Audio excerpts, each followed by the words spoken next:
Buenas tardes, queridos estudiantes. Vamos a dar inicio a nuestra clase de ontología. Y vamos a continuar con la discusión del problema de los universales.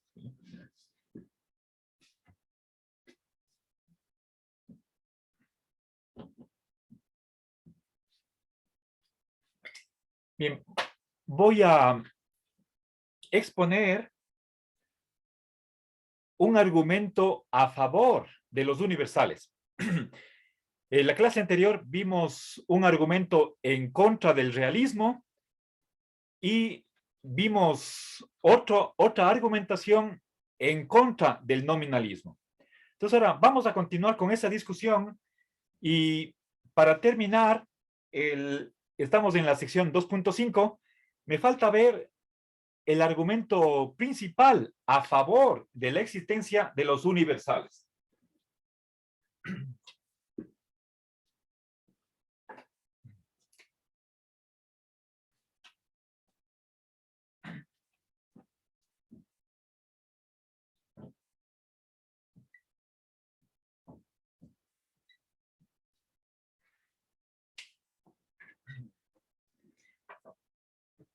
A ver, en parte, bueno, la argumentación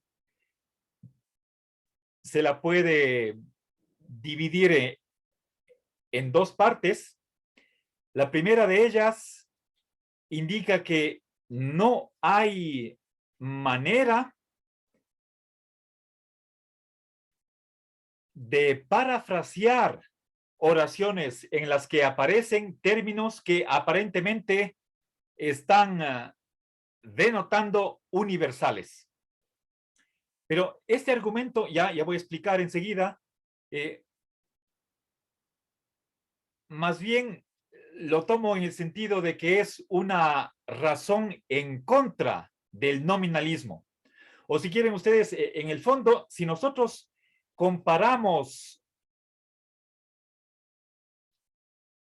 las dos posiciones, la del nominalismo y realismo, con respecto a cómo entender las oraciones del lenguaje ordinario, entonces se ve una ventaja y por lo tanto una superioridad del realismo.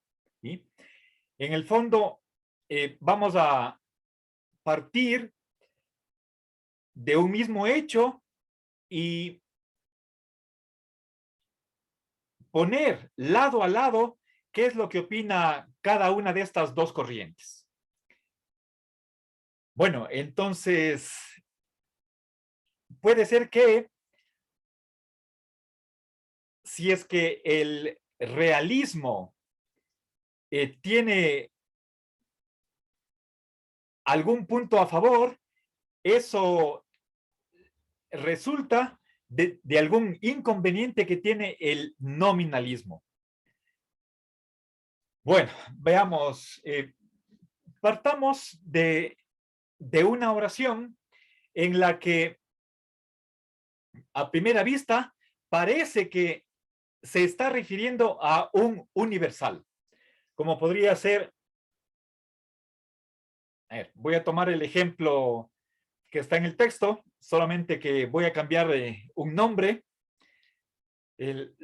Muchos de los nombres que utiliza Lorenzo me son desconocidos, podrían ser, no sé si personajes históricos o tal vez literarios, no lo sé. Lorenzo dice, la valentía es estimada por Genserico. ¿Sí? Yo en vez de Genserico pondré Carlos.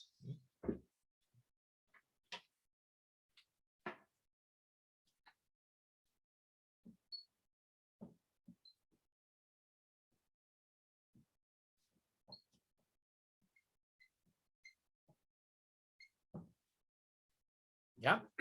Bien, tengo aquí esta oración y fíjense, a ver, está en voz pasiva para que aparezca aquí el verbo ser, o sea, la cópula.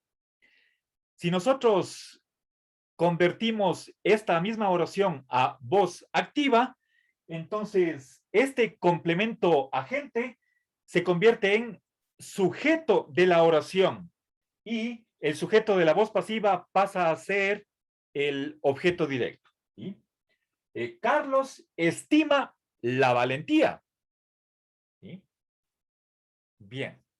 El verbo estimar es transitivo, lo cual significa que hay una valoración que tiene Carlos, una valoración positiva con respecto a algo. ¿Sí? Ese algo es la valentía. Bueno, ahora, en vez de utilizar esa oración en voz activa, necesitamos la voz pasiva porque Lorenzo va a aplicar más luego la regla de generalización existencial. ¿Sí? Bien, entonces hacemos nosotros un análisis gramatical y lo que tenemos es aquí verbo copulativo, sujeto la valentía, y aquí tenemos un complemento circunstancial, complemento agente. ¿Sí? Bien, ahora quieren pongamos la oración correspondiente.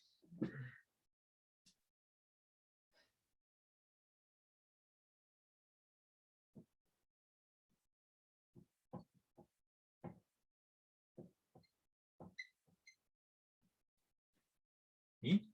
Aquí la valentía es aparentemente un universal. ¿Sí? A ver, una cosa, recuerden, el primer ejemplo que pone Lorenzo en esta sección es la de que hay egoístas, personas o individuos egoístas, y también hay el egoísmo. ¿Sí? Bueno, más luego vamos a ver en qué relación están el universal y los individuos. Eso es la sección 2.6, pero primero terminemos con la 2.5. Vamos en orden. Una cosa es la valentía, otra cosa es los valientes. Al igual que una cosa es el heroísmo y otra cosa son los héroes. ¿Sí? Eh, Ustedes comprenderán que la policía como institución, como un organismo, eso no es lo mismo que los policías. ¿Sí? Hay ahí una diferencia. Bueno, entonces, veamos, aparentemente esta oración se está refiriendo a un universal. ¿Sí? Voy a encerrar entre paréntesis, perdón, entre comillas dobles, esta oración que tengo aquí. ¿Sí? Estamos analizando una oración. ¿Sí?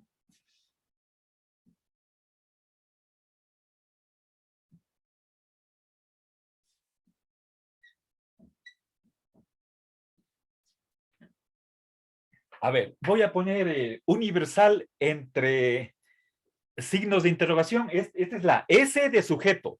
¿Sí? Y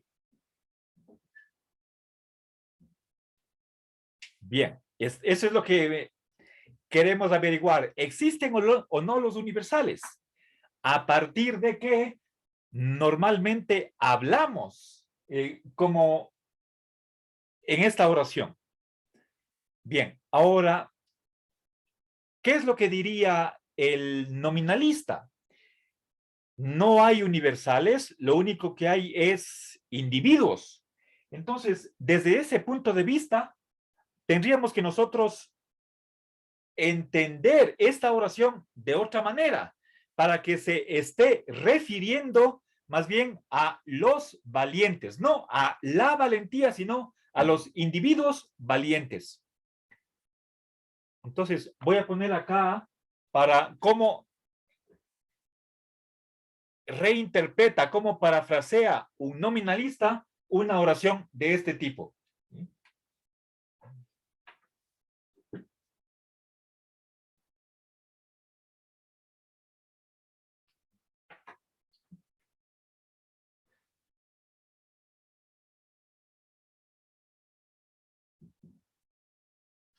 Simplemente voy a poner la N para simbolizar el, bueno, aquí tengo la terminación is y con esto quiero decir es lo que dice el nominalista. Carlos estima a los valientes. ¿Sí?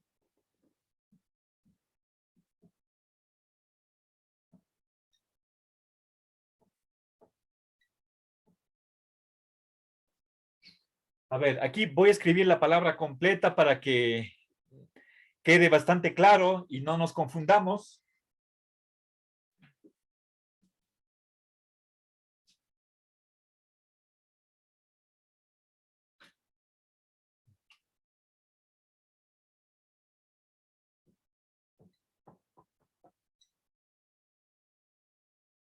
Ya.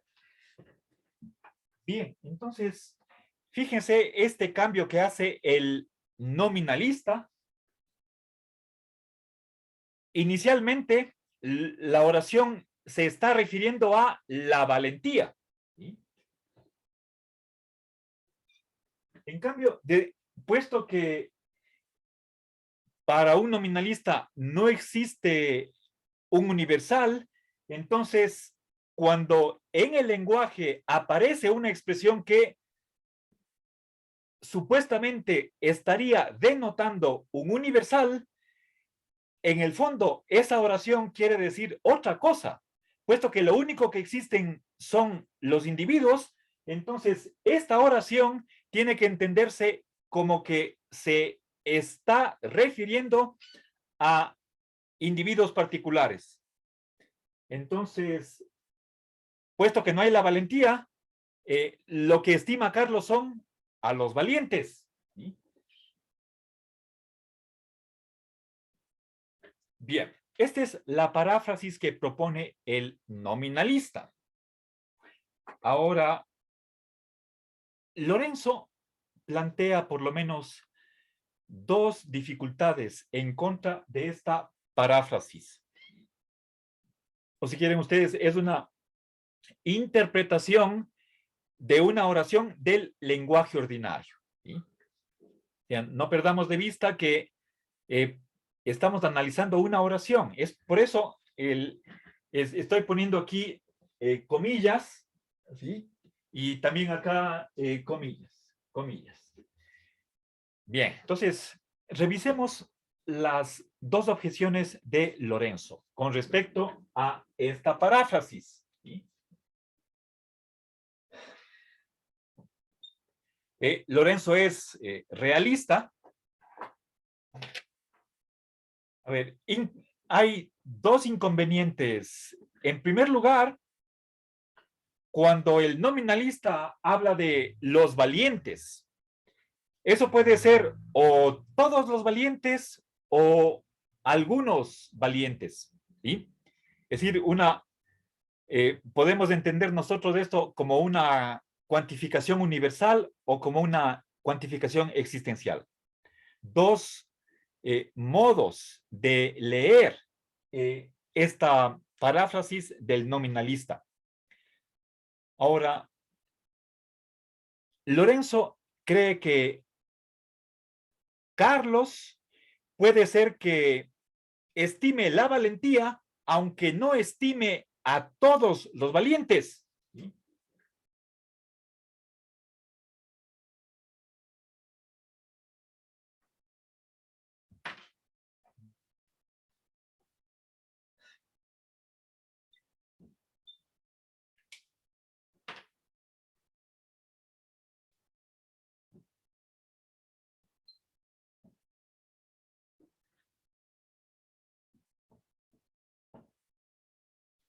ver, esto como posibilidad, ¿sí?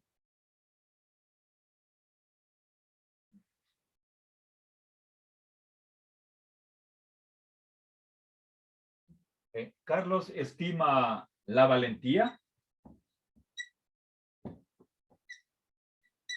pero no a todos los valientes.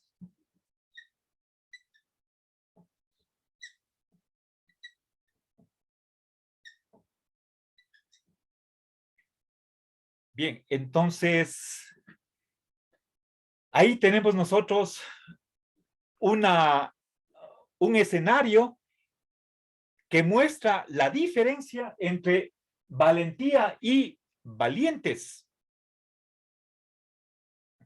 ¿Qué es lo que estima Carlos? No es que estime a todos los valientes, a lo mejor ni siquiera conoce a todos. ¿Sí? Es como si nosotros cambiáramos ligeramente este ejemplo. Pensemos en un individuo llamado Luis, a quien le gusta el básquet. Supongamos no tanto practicar, sino mirar en la televisión partidos de básquet.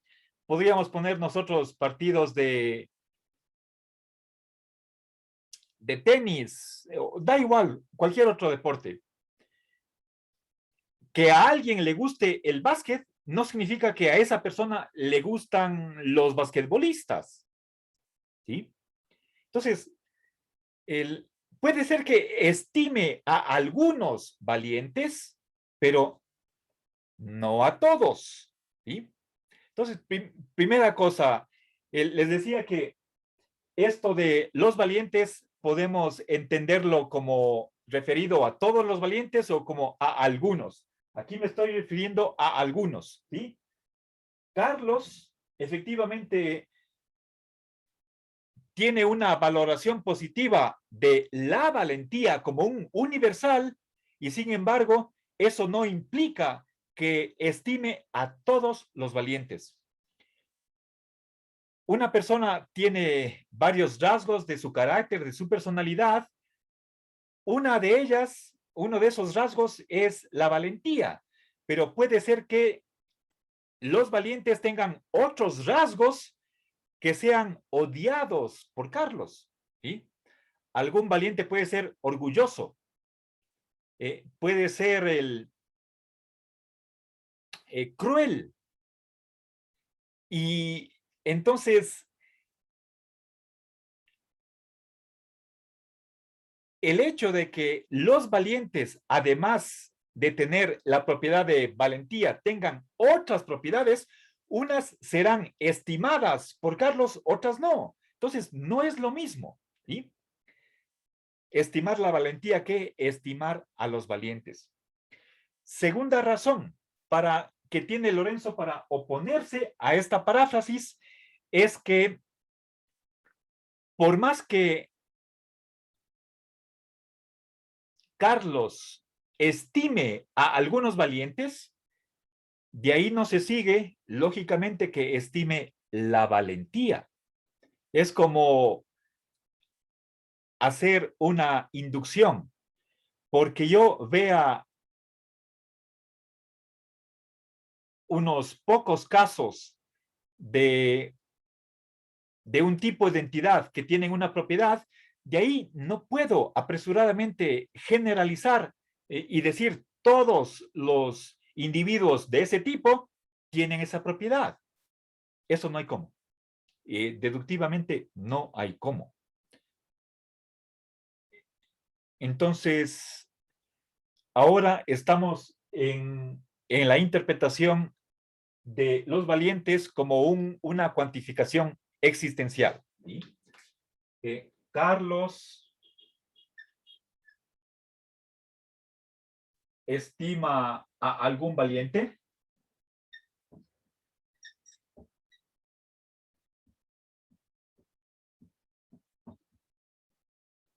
pero, ¿sí? Puede ser uno, puede ser dos, tres, pocos, bastantes, pero no a todos. Estamos hablando de una parte de ellos. estima a algún valiente y de ahí no se sigue que estime la valentía. ¿Sí?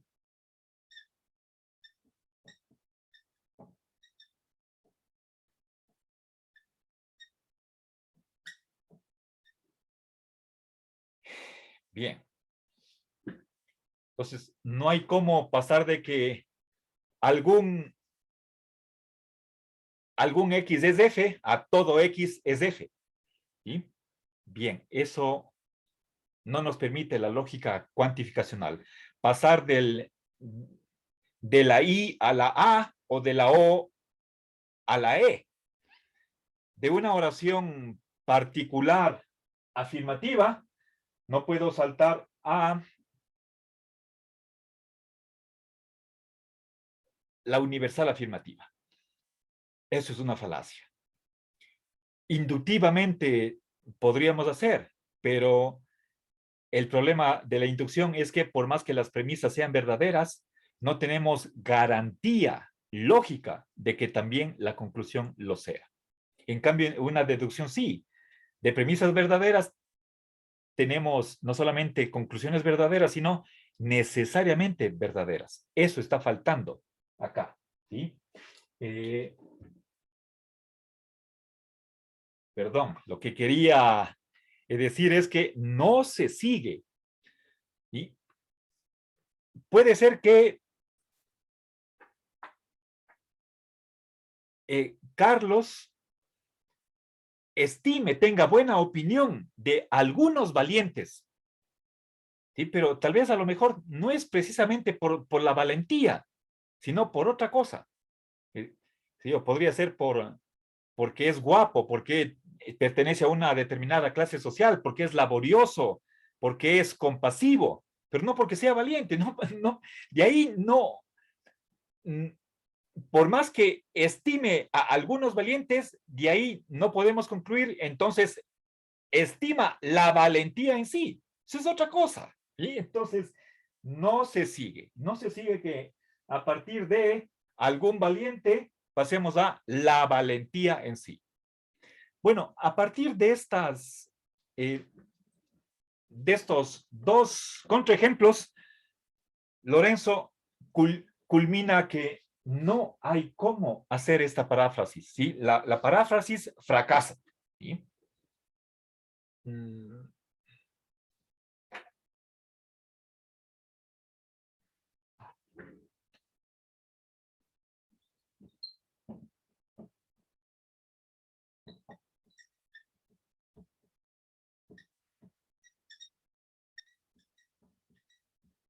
bien, entonces el nominalismo, el, a partir de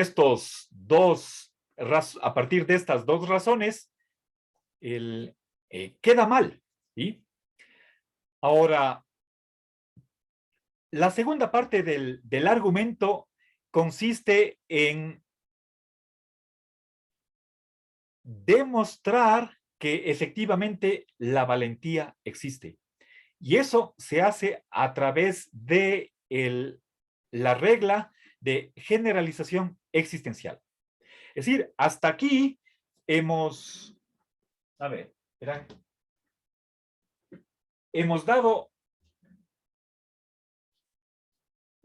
una razón en contra de esta paráfrasis nominalista. ¿Sí?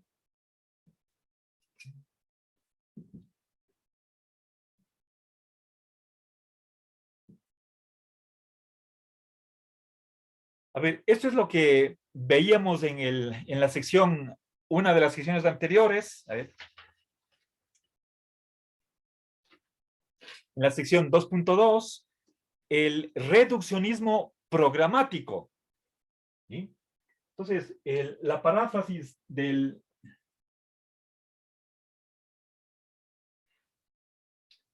esta de aquí, no hay cómo aplicarla en todos los casos. ¿Sí? Hemos partido de un ejemplo y ponemos dos contraejemplos. Ahora, entonces, hasta este punto de la argumentación, podemos concluir que el nominalismo está en desventaja, ¿sí? No puede explicar correctamente cómo deberíamos entender una frase como la que está acá. Bien, ahora, bueno, en realidad esto es equivalente. Voy a poner las flechas en ambos sentidos.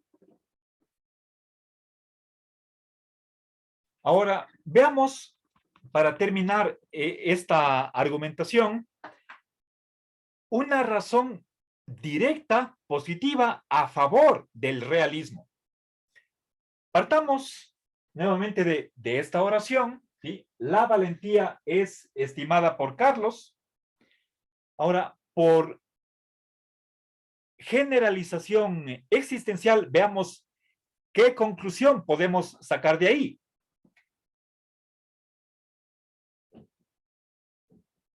Recuerden, esta es una regla de la lógica cuantificacional. Vimos en el texto de Copy, en lógica clásica y también en lógicas alternativas. Es una regla imprescindible, necesaria y aparentemente es obvia, es evidente, ¿sí? Recordemos cómo formulamos esta regla de inferencia. Tiene una única premisa, que es una oración copulativa. Por ejemplo, A es F.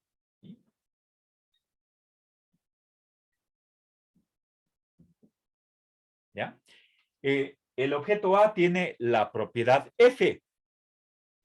¿Ya? A ver, el pizarrón es blanco. Puedo decir, Montalvo es valiente. ¿Sí? Vivaldi es compositor. Bourgeois, León Bourgeois es francés, etcétera, etcétera. ¿Sí? Bien, ¿qué concluimos de ahí? Por lo tanto, existe algo tal que es F. ¿Sí?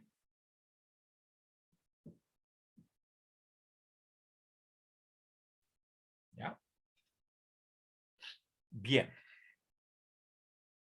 Creo que esta regla de inferencia ya fue reconocida por Parménides, entonces nos ha acompañado durante unos 2500 años, desde que ha empezado la filosofía en Occidente. Bueno,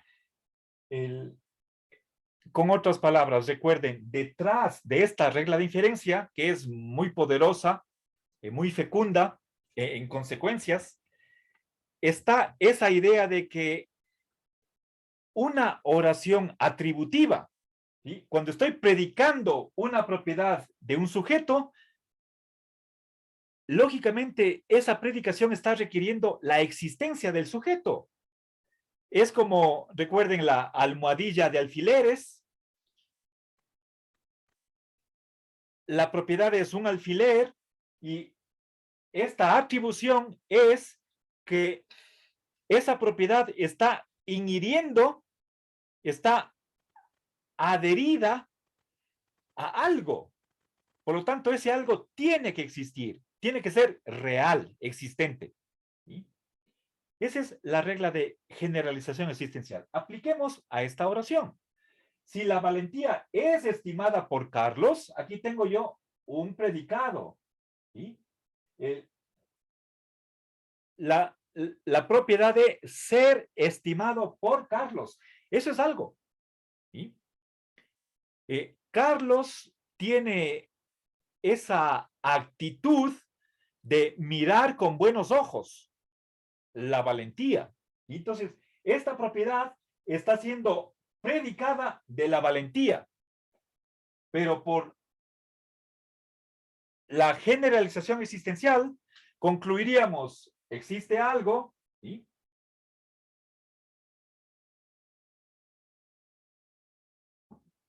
Que es predicado, que es estimado por Carlos.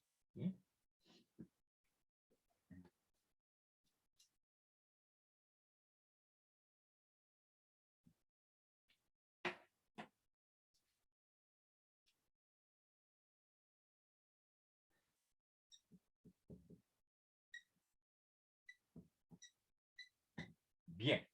¿Y qué es ese algo? La valentía. ¿Sí? Por lo tanto, ¿sí? Bien, eso significa que la valentía existe. ¿Sí? Por lo tanto, existen los universales. ¿Sí? Y esa es la conclusión. ¿Sí?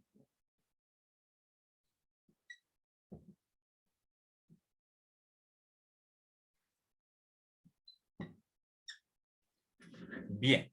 Entonces, me parece que es un argumento sencillo, directo, pero y estoy haciendo de una regla de inferencia, ¿sí? La generalización existencial. La conclusión me está diciendo que existe algo, eso es indeterminado, ¿sí? Existe algo que es estimado por Carlos, ¿sí? Pero, ¿qué es ese algo? Obviamente es la valentía. Entonces, este predicado de existencia se aplica a la valentía misma. No estoy hablando de los valientes, estoy hablando de la valentía. ¿Sí? Y puesto que la valentía es un universal, lo que existe es un universal. ¿Sí? Y eso podríamos nosotros replicar para el, cualquier otro caso en el que en una oración se esté mencionando a un universal. Bien, ahora, ¿qué podría decir el nominalista? Se puede ir en contra de la generalización existencial. ¿Cómo llego a esta conclusión? Gracias a esta regla de inferencia. Un nominalista, si es que quiere evitar esta conclusión, entonces tendría que dar razones, una justificación aceptable para rechazar la generalización existencial. Por supuesto, eso significaría que tendría que irse contra la lógica. No es imposible, ¿por qué no? Pero tendría que ser una postura motivada. ¿Sí? Recuerden, en otra ocasión veíamos que hay filósofos que distinguen entre existir y haber. No es lo mismo hay y existe. Pero en el fondo, lo que quieren hacer esos filósofos es no comprometerse existencialmente con cierto tipo de entidades con las cuales no se sienten cómodos. Bueno, el, si Lorenzo responde a aquellos nominalistas que abandonan la generalización existencial, indicando que echan por tierra el criterio de compromiso ontológico de Quine. ¿Sí? Por más que en una teoría se pueda probar que existe algo, sin embargo, en esa teoría no estaría comprometida con la existencia de ese algo. Entonces, realmente el abandonar esta regla es complicado. Vamos a cambiar de lógica a una lógica que pierde la sencillez que tiene esta regla de inferencia. ¿Sí? Entonces, simplemente dejo constancia de que el nominalista podría rechazar la generalización existencial, pero esa opción es problemática, ¿sí? Tiene sus costos, que son muy elevados. ¿Sí?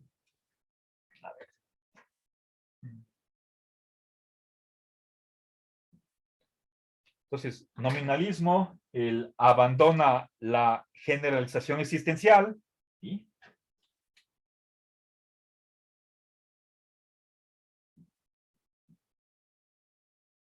Pero para Lorenzo Peña esto es problemático. ¿Sí?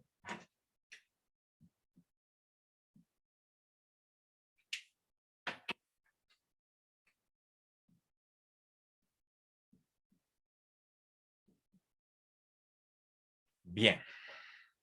No sé si tienen alguna pregunta hasta aquí, alguna crítica, algún comentario, algo que no esté claro.